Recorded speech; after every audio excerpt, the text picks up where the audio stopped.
Tell me a ghost story that sounds completely unbelievable but is entirely true. Okay, I have been seeing so many people stitch that girl who talks about a ghost story that sounds too unbelievable to be true, but is actually true. And every time I try to stitch her video, it like won't have audio for some reason, so I'm just recording my own. So let me tell you my ghost story. One of my first few jobs was when I was like 16 or 17, and it was working at a haunted house. And yes, I mean like a theatrical haunted house, not like a house that just happened to be haunted. And I know you're probably discrediting my story because it takes place in a haunted house, but just stick with me. This was like a $2 million production haunted house. Like the theatrics were crazy. There were huge animatronics. There were like a ton of different types of sets. And the actual building was located in a historic downtown area of where I'm from, which is Wilmington, North Carolina. And this particular area has so much lore and ghost stories around it. So every night when the haunted house would end, normally around 2 o'clock in the morning, one of the security guards would come through and they would say, "Hey guys, last group is right behind me.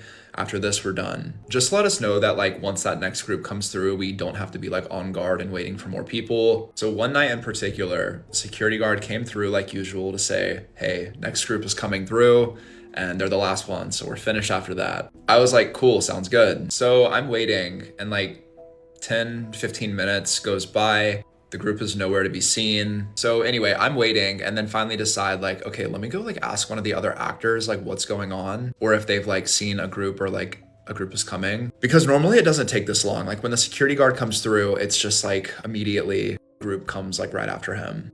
So the area that I worked in, if you think of like an L shape, there's an actor at the top of this L, and then there's a long hallway. And then the area I worked in was this hallway, and I worked at kind of like the opposite end of that L shape. And so I walk to the edge of that guy's hallway and look down, and in that hallway, there were like all these different like big boxes and like rat animatronics. It was kind of themed almost like an attic. And here's where things get really weird. I'm looking down the hallway and like usual in a haunted house, there's different colored lights, there's fog, there's spider webs, like all these things that kind of impair your sensory like clearness. And when you work in a haunted house, you become friends with the people that are in the areas like kind of before you and after you, just because they're in proximity and you work around them. And as I'm looking down this hallway to like go and ask the guy like what is going on, I realized that the person at the end of the hallway is not the actor that's usually there. Which was weird, but it is normal sometimes for the actors to have to leave early and then they get a fill-in to like take that position. So I'm kind of looking because I don't want to like go yelling out to him if there's like a group about to show up.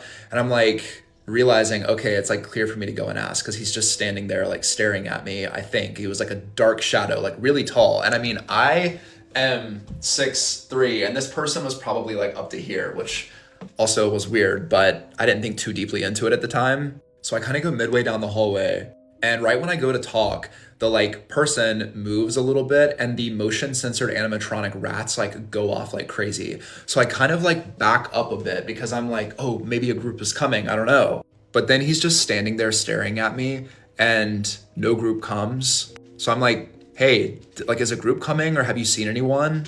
I don't know if this person could not hear me or what was going on, but he just stared at me and I was kind of like, okay, that's weird, whatever. I'm just gonna go back to my area. So I go back to my area, I wait like 5 minutes, and finally I'm like, okay, what is going on? This is really bizarre. The room after mine was themed kind of like a little girl's like creepy doll room. And I was really close with that girl. And so I was like, wait, let me just go ask her. The only reason I didn't ask her first is because he came in like sequential order, like in the maze before I did. So if someone was coming, they would be coming from that direction. So I go to the room to check in with her and see what's going on. And out of nowhere, the lights in the building turn on and she's not even in the room.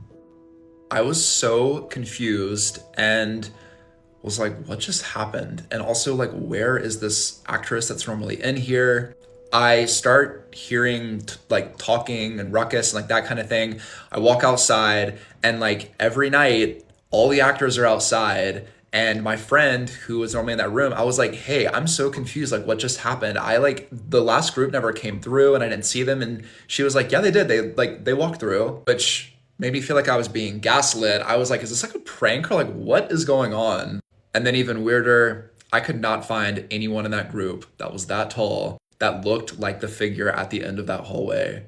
And to this day, I am so confused as like, you know, whether or not like I was in like a parallel universe or if I was just out of it that night or what, but I literally still think about it to this day because it is the only thing I've ever like experienced that's paranormal or felt like weird. Like it did not feel like I was in normal reality or like experiencing something normal. I don't know how else to say it, but yeah, that's my story.